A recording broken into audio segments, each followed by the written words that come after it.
Poštovani gledalci, pratite drugi dnevnik televizije Bora, na početku pregled najvažnijih vesti. Na današnjoj sednici Skupštine opštine Bor izabrani čelni ljudi toplane, vodovoda, Bogovine i Borskog doma zdravlja. Odbornici usvojili sve odluke osim predloga o uvođenju oktobarskog priznanja koji je povučen na dodatno razmatranje. Popravka oštećenja nastalih u požaru u novoj fabrici sumporne kiseline RTB-a Bor privodi se kraju. Veći deo potrebnih delova stigao u RTB Bor i u toku je njihova montaža. Sa dolaskom proleća, borski komunalci pojačano čiste grad i otklanjaju divlje deponije iz prigradskih naselja i perifernih delova opštine. Učenički parlament Borske gimnazije Bora Stanković počeo realizaciju projekta Mi smo budućnost u cilju edukacije vršnjaka o opasnostima na društvenim mrežama, nasilju i vandalizmu. Sutra veoma toplo za ovo doba godine, uveče moguća kiša. 11. sednica Skupštine opštine Bor odložena minule srede zbog nedostatka kvoruma zaključena je danas za malo više od 3 sata rada. Od predloženih 30 odbornici su usvojili 29 odluka, a preostala o uvođenju oktobarskog priznanja povučena je na dodatno razmatranje. Većinom glasova odbornici su se saglasili sa predloženim kadrovskim rešenjima u izboru čelnih ljudi u toplani, vodovodu, Bogovini i Borskom domu zdravlja. 3 borska javno-komunalna preduzeća dobila su na 11. sednici Skupštine opštine Bor nove vršioce dužnosti direktora. Većinom glasova odbornici su na rukovodeće mesto u toplani izabrali Darka Milićevića, u vodovodu Zorana Markovića, a u Bogovini Dušicu Janjić. Miodrag Karabašević izabran je po konkursu za direktora Doma zdravlja u Boru sa 4-godišnjim mandatom. Mi smo rekli izabraćemo direktore polako, izabraćemo ljude koji mogu da reše problem. Darko Milićević je rudarski inženjer i jedan od najboljih protera u RTB-u. Treba i tamo, treba i ovde. I samo zahvaljujući dobroj volji direktora RTB-a, Blagoja Spaskovskog, koji je hteo da pomogne nama da uznemo to preduzeće, da stavimo na noge, Darko Milićević je danas došao kao predlog.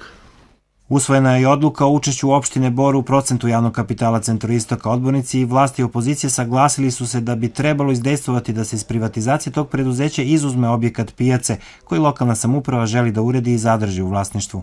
Ne shvatljujemo tolikog duga koji duguje Centroistok da pijacu uzme neko drugi. I mi ćemo sve svoje napore. Ići ćemo u svako ministarstvo, ići ćemo u agenciju za privatizaciju, da nam objasne zbog čega to nije prioritet i zbog čega ne može da se da opštini pijaca.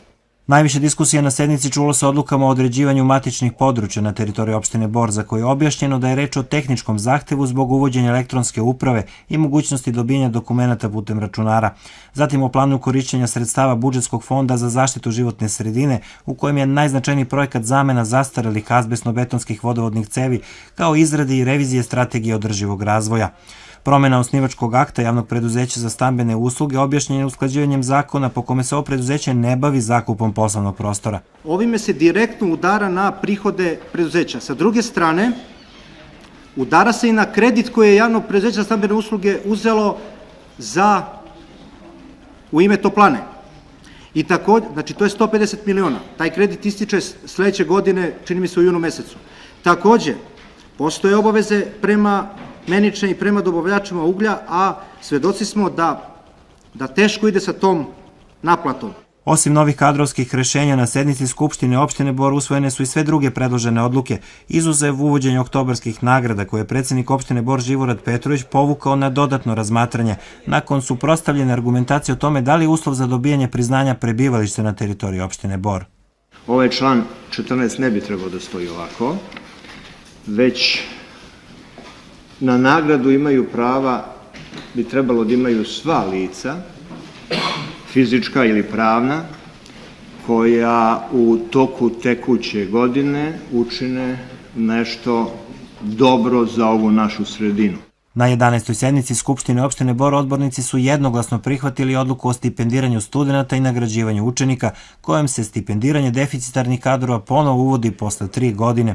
Takođe odluku o poveravanju usluge pomoći u kući Centru za socijalni rad.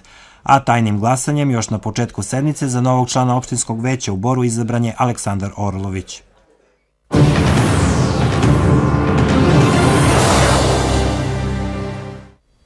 Popravka oštećenja nastalih u požaru u novoj fabrici sumporne kiseline RTB-a Bor 31. marta privodi se kraju.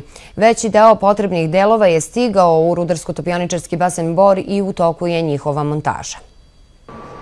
Požar koji je 31. marta izbio u novoj fabrici sumporne kiseline RTB-a Bor na kratko je odložio početak rada novih pirometaloških postrojenja. Popravka oštećenja počela je praktično istog dana kada se dogodio požar. Posle požara koji se desio na fabrici sumporne kiseline, u završnoj smo fazi sanacije tih posledica.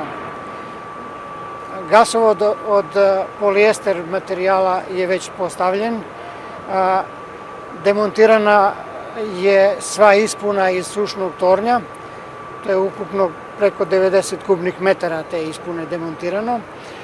Počela je montaža nosača ispune u sušnom tornju. Jedan deo tih nosača koji je došao na gradilište juče, već je montiran. Očekujemo još jednu isporuku da i to brzo montiramo i da ponovo počnemo sa vraćanjem ispuna u sušni toranj. To je na kritičnom putu. Inače, ostale aktivnosti vezane za gasovode, instalacije, čišćenja, pranja su takođe u završnoj fazi. Postavljaju se merni instrumenti i sve se još jednom proverava pre ponovnog početka zagrevanja fabrike. U ovim poslovima učestvuju ljudi iz fabrike opreme i delova iz Bora, Mok i Monta, cevovod od polijestera urađen je u fabrici Polijester iz Priboja. Izuzetno značajno je učešće radnika RTB-a Bor koji su i u 3 smene radili na izvlačenju ove ispune iz sušnog tornja i na svim ovim čišćenjima i pranjima. Takođe rad na zatvaranju ovih otvora na svim ovim tornjevima i na instalacijama.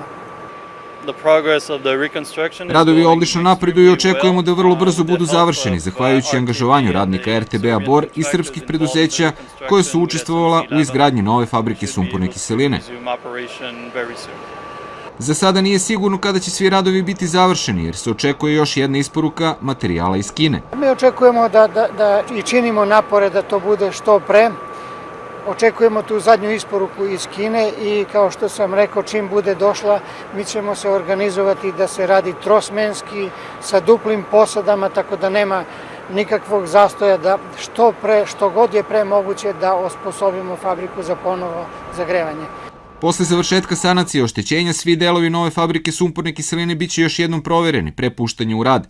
Time će nova topionička postrojenja u RTB-u Bor biti potpuno spremna za početak proizvodnje.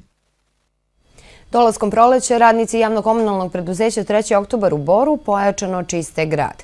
Osim redovnog održavanja, aktivnosti su usmerili na odvoženje divljih deponija i kabastog smeća, koga najviše ima u prigradskim naseljima i perifernim delovima grada. S obzirom na vremenske uslove, u sklopu održavanja javnih površina, borski komunalci počinju da peru ulice noću umesto dosadašnjeg dnevnog režima. U Boru i prigradskim naseljima povećan je broj divljih deponija, a sve više i kabastog smeća, što je uobičajena pojava nakon dugotrajne zime. To zahteva i veće angažovanje radnika javno-komunalnog preduzeća 3. oktobar u Boru, koji preduzimaju sve mere da bi higijena u gradu bila zadovoljavajuća. Očekivati znači da će u ovom vremenskom periodu, znači posle zime, doći do stvaranja većeg broja divljih deponija usled i orezivanja, da kažem, voćaka u svom dvorištu, usled čišćenja samih dvorišta, tako da su zbog toga i naše akcije učestalije. Najveći intenzitet stvaranja deponije je na perifernim delovima grada gde su, da kažem, gde naši sugrađani žive u kućama, znači gde postoje dvorišta i onda tu najviše i dolazi do stvaranja deponija. Normalno dolazi do stvaranja deponija i, da kažem, i u užem centru, ali je tu manji broj deponija, pošto su uglavnom stambeni delovi naselja. Iako je održavanje higijene u gradu prioritet, borski komunalci veliku pažnju posvećuju pranju ulica i trotoara. Sada smo prešli na noćno pranje, ali znači jedan deo ekipe će i u toku dana znači prati ulice, održavati higijenu ulica, ali pre svega će to biti u onim delovima grada gde nema, da kažem, špice u vožnji, da nema veće gužve. Znači to su periferije. Iako dolaskom proleća borski komunalci imaju puno više posla, akcija prolećnog čišćenja grada u kojoj su bili uključeni građani je ukinuta. Orsovanić kaže da je odziv bio veoma loš i zbog toga je odlučeno da oni sami održavaju higijenu u gradu, što im je uostalom i delatnost.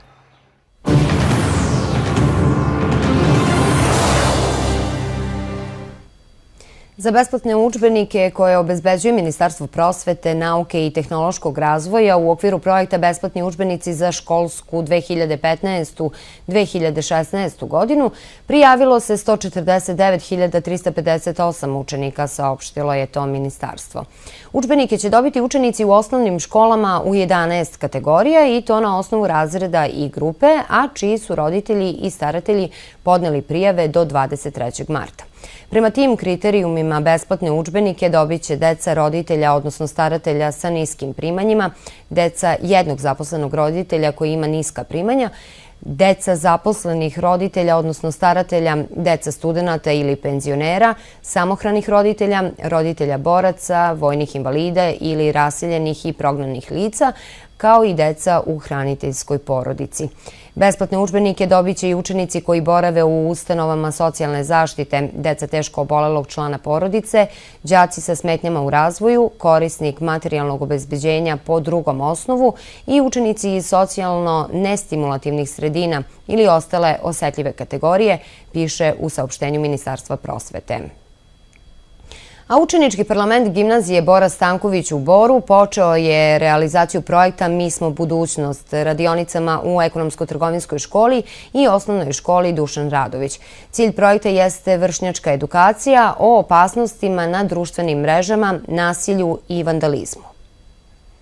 Zimanov fond za mlade i ove godine raspisao je konkurs za projekte đačkih parlamenata iz istočne Srbije, koji za cilj imaju pomoć u borbi protiv nasilja i stvaranje pozitivnih promena u lokalnim zajednicama. Na konkurs se odazvalo 10 parlamenata iz 6 gradova regiona, a odlukom tima Zaječarske inicijative, između ostalih, podržan je i projekat Mi smo budućnost gimnazije Bora Stanković u Boru. Realizacija projekta počinje radionicama u ekonomsko-trgovinskoj školi i osnovnoj školi Dušan Radović, nakon čega će timovi učeničkog parlamenta obići i druge škole u gradu. Naš cilj je u stvari da vršnjacima i možda učenicima koji su mlađi od nas predočimo sve mogućnosti koje se dešavaju na društvenim mrežama. Dakle, naše teme su bezbedno korišćenje društvenih mreža i vandalizam i nasilje. I na taj način pokušavamo da im obezbedimo možda bolju budućnost i da im pomognemo u tome. Zadovoljni smo stvarno. Ne učestvuje samo đački parlament gimnazije, imamo pomoć i ostalih prijatelja, tako da nam to mnogo znači. Učenički parlamenti projekte realizuju uz podršku Zaječarske inicijative, Fondacije Trag i Zadužbine za demokratiju. U okviru projekta Mi smo budućnost, učenici gimnazije planiraju i organizaciju nekoliko takozvanih flash mobova, uličnih demonstracija nasilja koje bi trebalo da aktiviraju javnost i podstaknu prolaznike da reaguju na nasilje, da ga prijave i pokušaju da suzbiju u lokalnoj zajednici.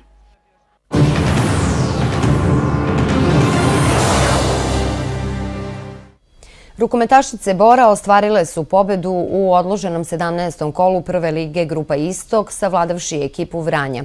A u vanrednom kolu istočne grupe Srpske lige fudbaleri Bora izgubili su u gostima od niške ekipe Car Konstantin. Fudbaleri Bora poraženi su u Nišu od ekipe Car Konstantina 4-2 u vanrednom 21. kolu istočne grupe Srpske lige. Kladovski Đerdap je izgubio u Svilajncu od Radničkog 3-2, Knjaževački Timočanin izgubio je u gostima od Tabana 1-0, Zaječarski Timok i Kopaonik igrali su bez golova nerešeno 0-0, dok je Hajduk Veljko u Negotinu bio bolji od Sokobanskog Ozrena 4-2. Na prvom mestu na tabeli sa 14 pobjeda, 2 nerešena ishoda, 5 poraza i 44 bode je Dinamo iz Vranja. 4 boda manje ima drugoplasirani Radnički iz Pirota.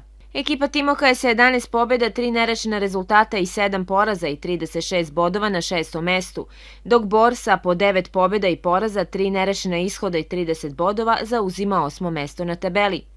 Timočanin je sa 8 pobjeda, 13 poraza i 26 bodova na 11. mestu, dok su Hajduk, Veljko i Đerdap sa 20, odnosno 19 bodova na pretposlednjem, odnosno posljednjem mestu na tabeli.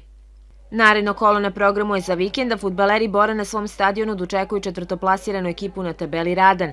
Đerdap će u Kladovu ugostiti Kopaonik, Timok u Zaječaru dočekuje Car Konstantina, a Timočanin je domaćin Dinamu. U odloženoj utakmici 17. kola prve lige Grupa Istok, rukometašice Bora savladale su na svom parketu ekipu Vranja 30-20. Borski klub je sa 14 pobjeda i 3 poraza na deobi drugog mesta sa ekipom Pirota. Na prvom mestu sa 15 pobjeda i 2 poraza je Topličanin. Sa 10 pobjeda i 7 poraza Knjaževac je četvrti, Kladovski Đerdap je sa 5 pobjeda i 11 poraza na 7. mestu, dok je Boljevački Rtanj sa pobjedom i 14 poraza na posljednjem mestu na tabeli. Kada je o vremenu reč, sutra veoma toplo za ovo doba godine sa temperaturom do čak 27 stepeni. Uveče moguća kiša.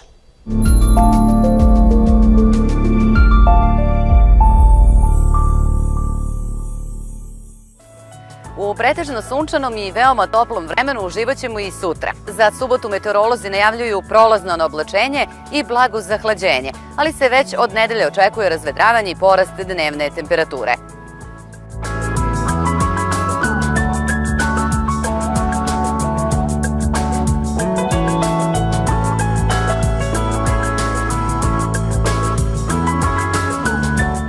U Srbiji u petak promenljivo oblačno i veoma toplo za ovo doba godine.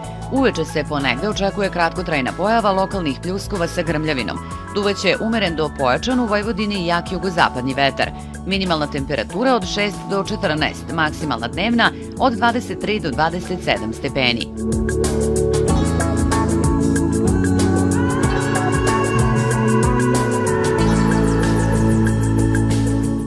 U Boru u petak pretežno sunčano, duvaće umeren zapadni vetar. Jutarnja temperatura 11, najviša dnevna 23 stepena. U subotu prolazno na oblačenje, povremeno sa kišom.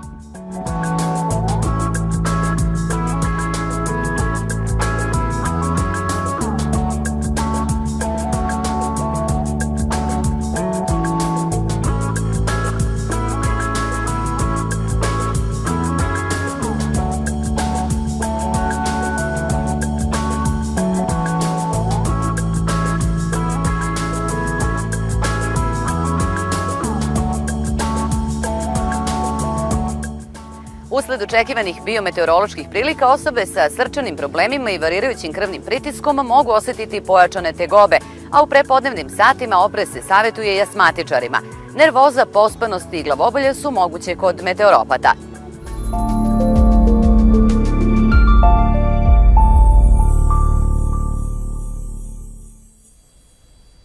Još jednom pregled najvažnijih vesti.